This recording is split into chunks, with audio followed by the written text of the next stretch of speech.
We will make fritters today, using fresh elderflower blossom, and serve them with grated cheese on top.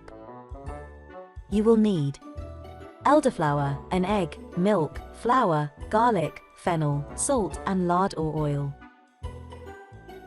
Separate an egg, and put the egg yolk, and the egg white, in separate bowls.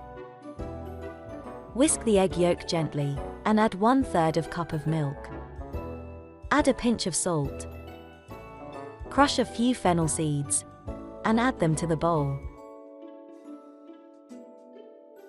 Peel 1 clove of garlic, and put it through a garlic press.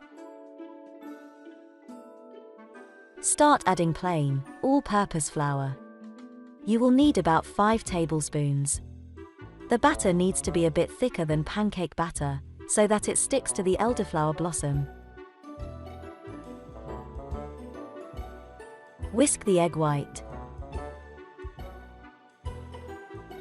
Add the whisked egg white into the batter, stirring it in gently. Wash the elderflower blossom well. You can cut the larger blossoms into smaller ones. Dip each blossom into the batter. You can use a spoon to make sure that the whole blossom is covered in batter. Heat up a pan and add lard or frying oil. Add the elderflower.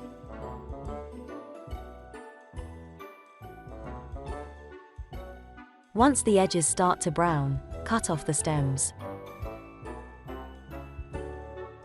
Flip the fritters and fry them from the other side until they turn golden brown. You can serve the fritters with salad and with grated cheese on top.